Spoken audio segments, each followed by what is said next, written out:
So in this lecture we will discuss the torque speed characteristics of the induction machine, and we will see that which part of its characteristic is important to us when we use this machine for microgrid systems to generate the electrical power and to interface it with the grid. The electromagnetic torque is given by 3 BE square, Thevenin equivalent voltage square, divided by omega s into R2 dash by s, and in the denominator we have Re plus R2 dash by s whole square, this term, plus Xe plus X2 dash square. So actually the term has come from the 3 into I2 dash square R2 dash by s, here dash will come, divided by omega s.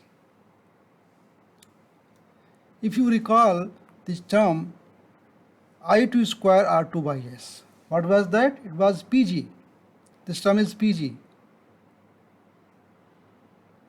Then 3 becomes 3 phase. For each phase there is a one term.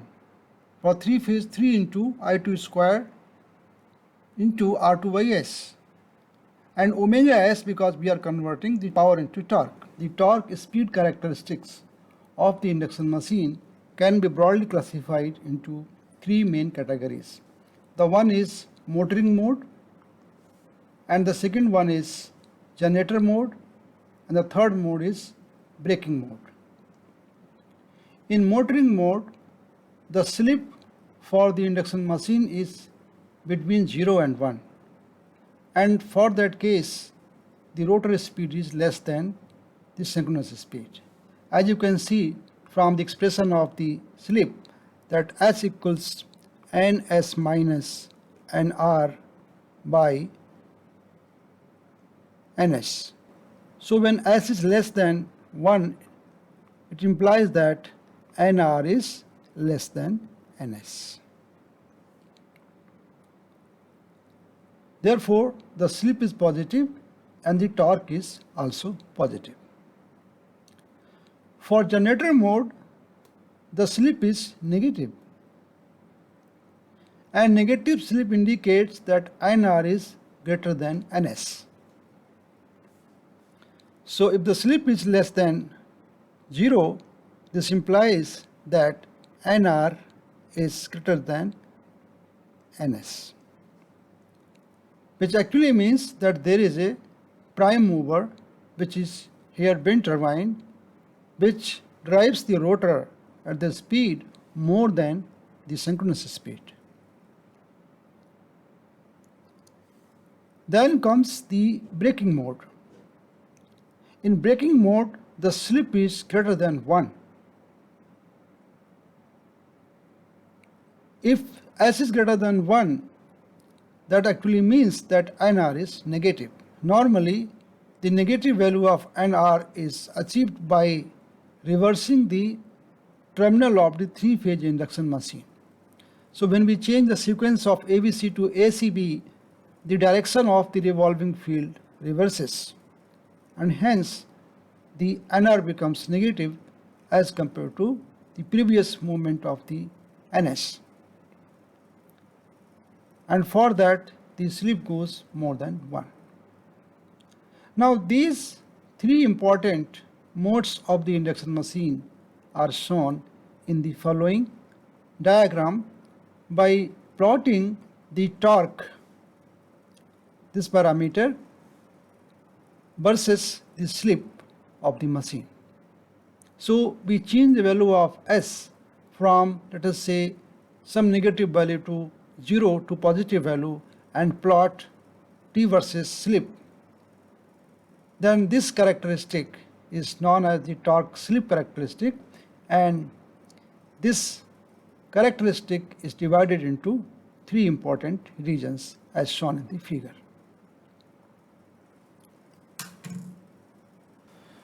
You can see three regions. Braking region is here,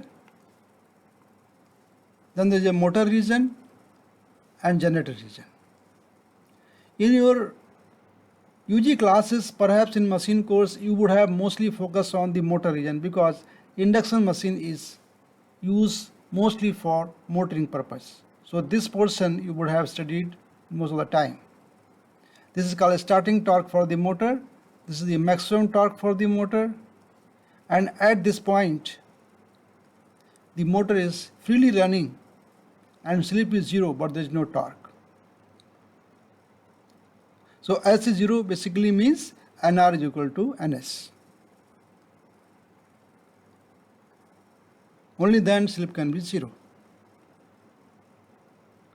Here NR is 2NS. When slip is -1, this part, then NR equals to 2NS. That means you are driving the generator at twice the speed of the synchronous speed.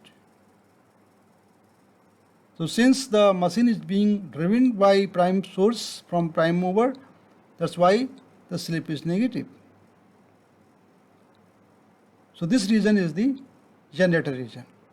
This region is the motor region. For motor region, the slip is between 0 and NS.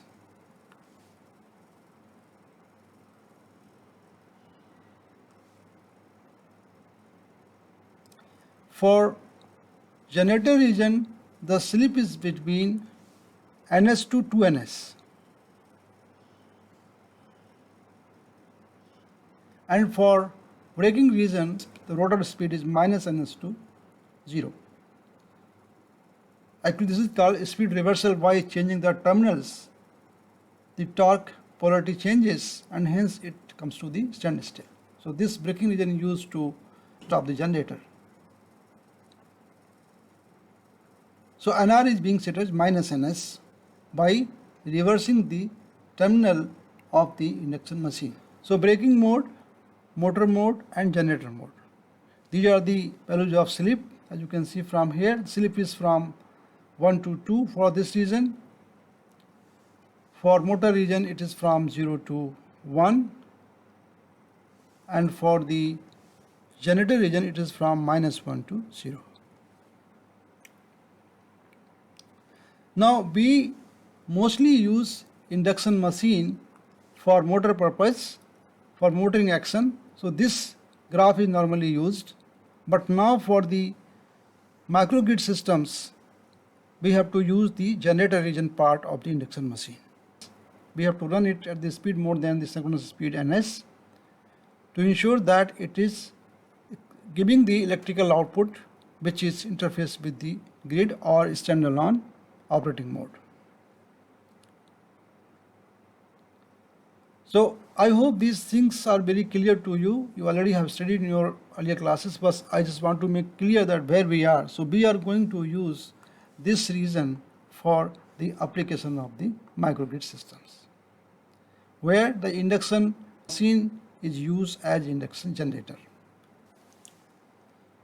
Now you may ask question why it is that we have to look for induction machine for that purpose. Obviously induction machine is a asynchronous machine. So even though wind velocity is changing, we can use it for the generation of the electricity. It's not like a synchronous machine which will fall out of step if the speed is not synchronous. So even at other speeds, the machine remains working and giving the electrical output. Now we have to design the generator in such a way that it runs at the speed which extracts the maximum power, that is very important, or which takes the maximum torque from the turbine and delivers the electrical output. We already have developed the torque expression, that is T equals to Pg by omega s, which is 3 times of I2 square R2s by s and by omega s. Now remember, I have used term prime. So prime indicates referred to stator. Okay. So rotor resistance referred to stator. Similarly, rotor current referred to stator.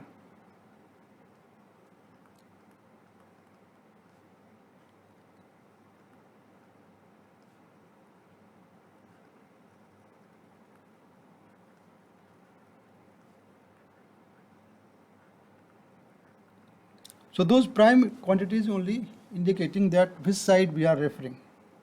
We are referring rotor side to the stator side. Now substitute the value of I2 as we have done earlier. So this is the expression for TE. As you can see that other parameters are almost fixed, like B, omega S, RE, R2, XE, X2. These are the machine parameters. Once the machine is designed, they are almost constant. Of course, with time they slightly age, they have some different value, but it's very small variations. So we can say these parameters are almost constant. The only variable parameter is S, that is the slip. So we expect that this torque will be maximum for certain value of slip. We therefore differentiate this torque with respect to the slip and see what comes out. So once we differentiate, this is the constant which is taken outside. Then take the denominator as such, differentiate the numerator, that is R2 dash by S, which becomes minus R2 dash by S square. This is the differentiation of R2 dash by S. Then minus, keep the numerator as such, R2 dash by S, into the derivation of the denominator, that is 2 into RE plus R2 dash by S, then the differentiation of R2 dash by S, which becomes minus R2 dash by S square. So when you simplify this, then we can get the condition for slip. Now this term goes away, both the sides is common. So remaining is this and this term. Minus minus plus again become, this side becomes minus, so this is become plus, this is minus. Therefore from this, that is RE plus R2 dash by S square, this term, plus XE plus X2 dash square, this term, equals to 2, this into R2 dash by S here, and then into RE plus R2 dash by S, this term. We see here this equation is quadratic in RE plus R2 dash by S. So we can call this as a X, for which we can solve it to find out the condition for the slip. So this becomes simply X square, it's like some X square plus some, you can say, B AX square BX plus C equals to 0. It is of the quadratic form, where X is RE plus R2 dash by S. So this becomes the B minus 2 R2 dash by S. This is B.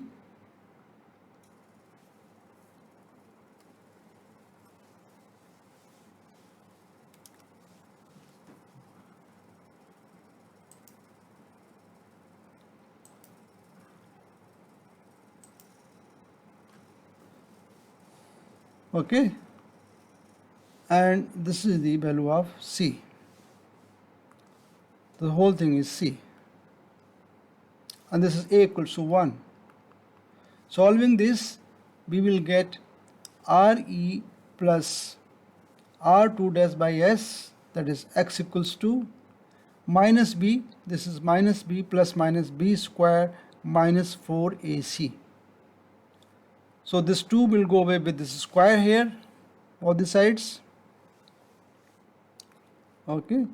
So finally we will have R2 dash by S plus minus R2 dash by S square, this term, minus XC plus X2 dash square. Now R2 dash by S will go away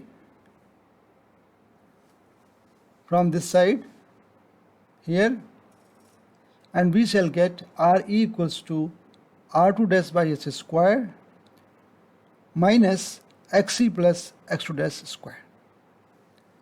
Then we square both the sides, this is square and this whole square, This gives us this condition, and from this we can find out the condition for the slip, that is a slip at maximum torque. So SMT therefore is given by plus minus R2 dash by RE square plus XC plus X2 dash square root. This is the value of slip at which the maximum torque happens.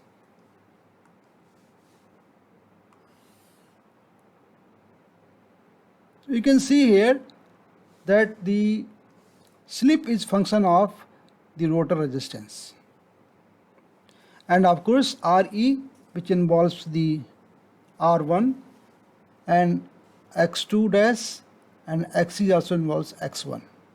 So basically this slip is the maximum, the slip at which the maximum torque takes place depends upon the dominantly on the rotor resistance R2, and also the stator parameters such as Re and Xc.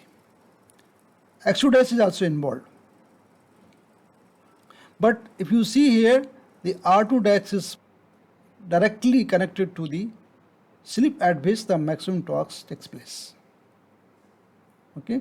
Now, if we find what is the value of maximum torque at this slip, then we can substitute this value of slip in the expression of the torque.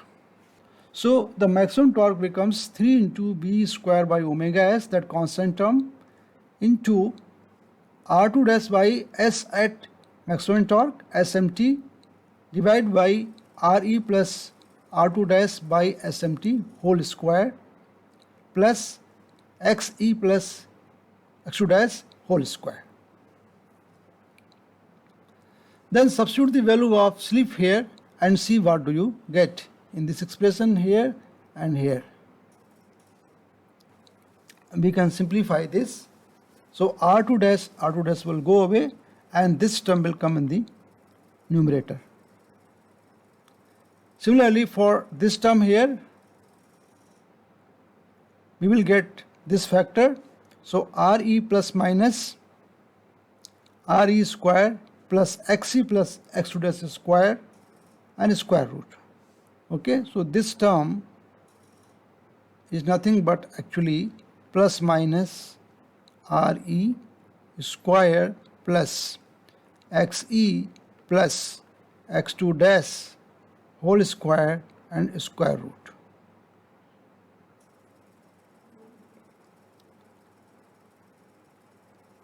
Okay, so this term is being replaced by this term, as you can see from here, here and here. Now let us try to see the denominator of this term, this one. If we expand the denominator, make a square of this, it becomes Re square, because this is square term here, Re square, then plus this square, this term, it is Re square plus Xc plus X2 dash square, and then plus minus 2 into this. So plus minus will come because of the plus minus sign, 2 into Re and Re square plus Xe plus X2 dash square, and then the last term is Xc plus X2 dash square. So this term is this term, and this is expansion of the square of first term. Now you see here, this Re squared plus Re square becomes 2Re square. 2Re square. And also we have two terms for Xc plus X2 dash square. So this also, this plus this becomes twice of Xc plus X2 dash square. So 2 is common for this term and for this term. Again 2 is also there for this term. So therefore this term also becomes Re square plus Xc plus X2 dash square and square root. Now you see these terms look similar, except that it is a square of that. So we will take this as a whole as a common, this one. If we take this common, it becomes twice into RE square here plus XE plus X2 dash square and square root, because we are taking this common. What is remaining here? Plus minus RE, because this is the remaining term. So plus minus RE and plus square root of RE square plus XE plus X2 dash square root. Okay. So with this we can bring it, the numerator term, the denominator term from here. So this becomes the denominator term, and therefore the TE max, the torque, the maximum value of torque can be given by 3 into B square by omega s. This is plus minus the numerator RE plus RE square plus XE plus X2 dash square, and then in the denominator we have 2 into, this is 2 into this thing, plus minus is there, so plus minus will go away, and 2 comes in the denominator, so it becomes 3b square by 2 omega s here into 1 by RE, this term, plus RE square plus XE plus X2 dash square and whole square root of the term. So finally, this is the expression for the maximum electromagnetic torque developed in the generator. Just to remind you, these parameters RE is R1 X5 by X1 plus X5 here, XE is X1 X5 by X1 plus X5, and B is B1 X5 by X1 plus X5. These values have been found from the Thevenin equivalent of the equivalent circuit of the induction machine. We can prove the torque is maximum by taking its second derivative, and you can find that the second derivative is negative, which ensures that the torque is really maximum at this value of slip. Now, what do we see from this expression? We observe some very interesting points. Number one, the torque is directly proportional to the voltage square, BE square. Since B is proportional to B1, which is a stator voltage, that means the maximum torque, or in general electromagnetic torque, is proportional to the voltage square. Omega s is constant for a given machine, and then it depends upon the value of RE and XE and X2. So RE basically is kind of a R1 only. Okay, R1 X1 depends upon the R1 X1, and XE depends upon the X1. So basically stator parameters. You see there is no R2 here. In the maximum value of torque, there is no rotor resistance. The stator parameters R1 and X1 will dominantly influence the value of maximum torque. If you increase the value of R1 and X1, the second point, then you see the TE max is reduced, because R1 and X1 are in the denominator. So when they increase, the value of TE max reduces, which is obvious because losses will increase. The maximum value of torque occurs at the slip SMT equals to R2 dash by RE square plus XE plus X2 dash square root of this. So this is the slip at which this maximum torque takes place. You see the slip has two values, plus and minus, and these corresponds to the motor region and the generator region. as you have seen in the torque speed characteristics.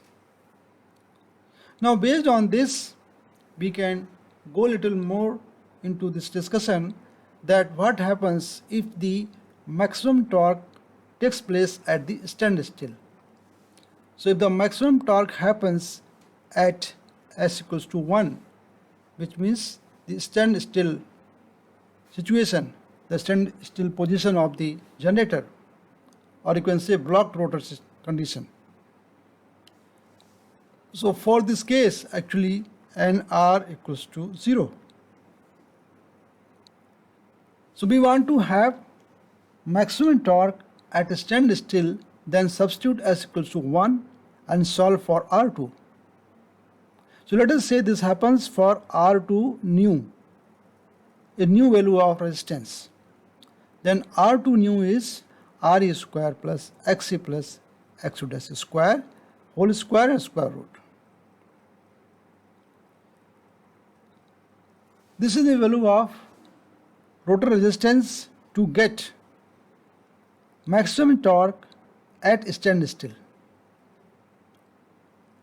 Now if the value of rotor resistance R2 dash, the original value is R2 dash, then the external resistance that we need to add, R2 dash external, equals to R2 new minus R2 dash. So this is the equation for the overall resistance to get this condition. Since we have inherent resistance of the rotor binding, therefore the external resistance that needs to be connected to the rotor circuit is R2 new dash minus R2 dash, and this has to be equal to Re square plus Xe plus X2 dash square square root minus R2 dash. Now you may ask question how we can add external resistance to the rotor circuit.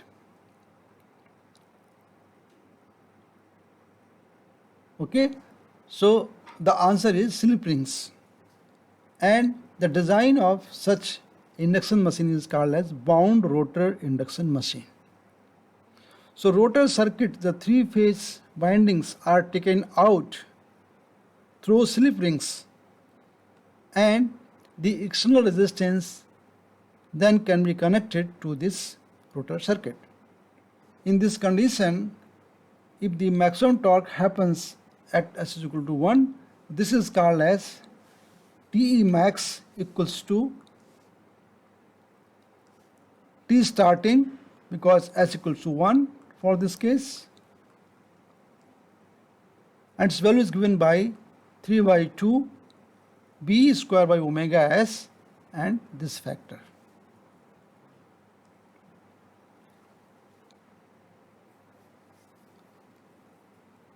So basically it means that we can modify the torque speed characteristic by changing the resistance of the rotor.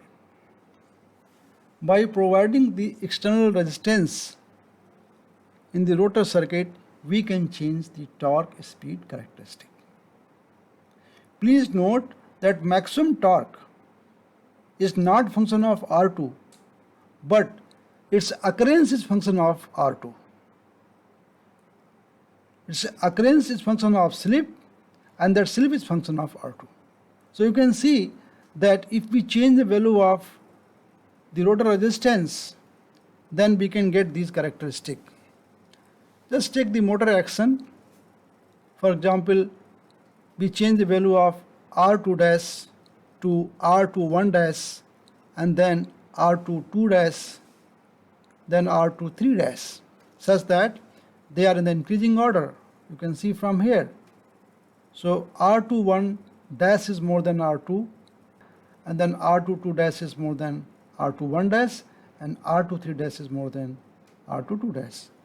Then you can see the maximum torque is being shifted from this position to this position to this position to this position. So maximum torque is constant, but its occurrence is changing from one speed to the another. This one speed, this is second speed here,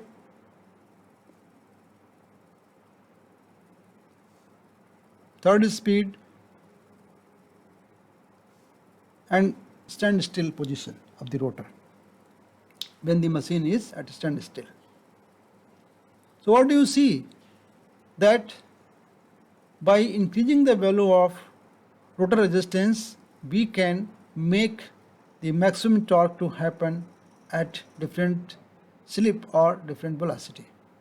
And this gives the clue that we can extract the maximum power or maximum torque at different speeds.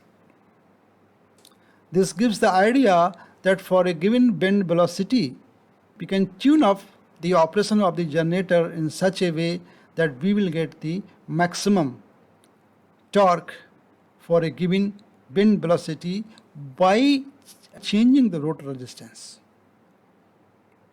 That's why wound rotor induction machine is much more useful, has much more functionality as compared to the squirrel cage induction machine, because the squirrel cage induction machine, you cannot manipulate the rotor circuit.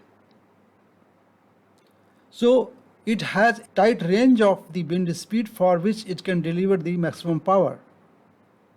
Otherwise, you have to accept a power which is different from the maximum power, or torque which is different from the maximum torque. So from the point of view of the functionality, the wound rotor induction machine is much more useful than the squirrel cage induction motor or squirrel cage induction machine. Now on the same lines, you can see that the T max, already we have found 3b square by 2 omega s into this factor here,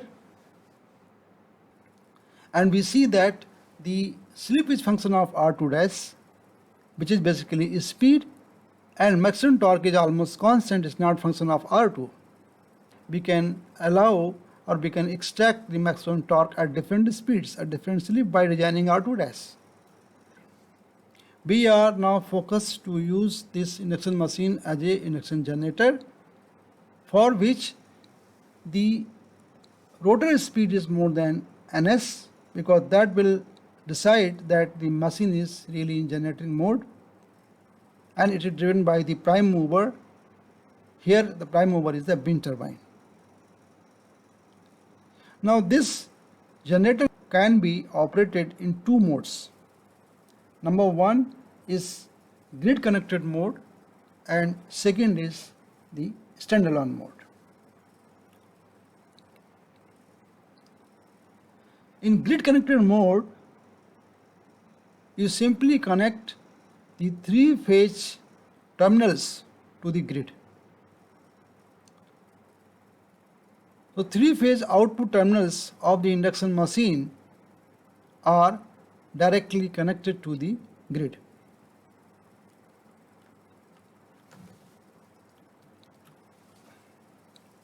So if you see very carefully, then you will find the grid is supporting the magnetizing component of the induction machine, which is the essential requirement for induction machine to operate. The induction machine needs the reactive power for its functioning. If you see the circuit diagram of induction machine, it is basically RL. That means it needs the reactive power support.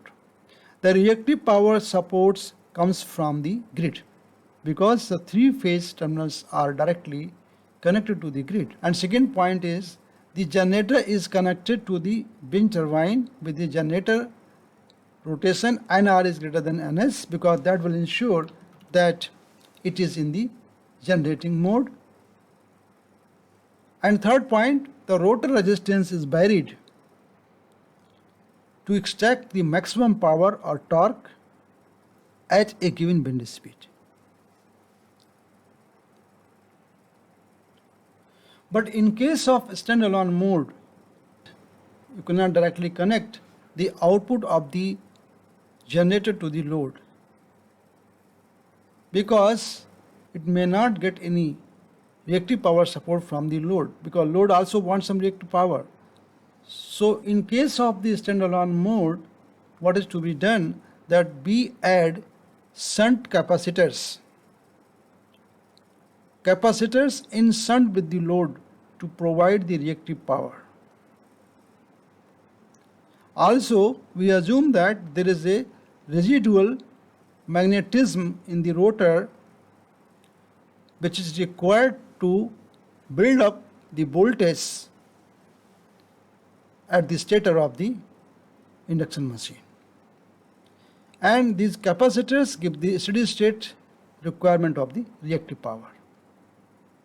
So, presence of capacitors along with the residual magnetism in the rotor are essential conditions to use the induction generator for the standalone applications. So this is about the torque speed characteristic of the induction machine, and in this characteristic we will utilize the generating mode characteristics of the induction machine. And we have seen that for that purpose we have to derive it more than the synchronous speed, as well as we have to control the rotor resistance to extract the maximum torque. Also, for standalone mode we need to provide the bank of capacitors to give reactive power support. With these important points, I will take some examples in the next class, some other points, and then we go for another unit. It's called doubly fed induction machine, DFIG, or doubly fed induction generator, which is more flexible and have more functionality as compared to even the wound rotor induction generator.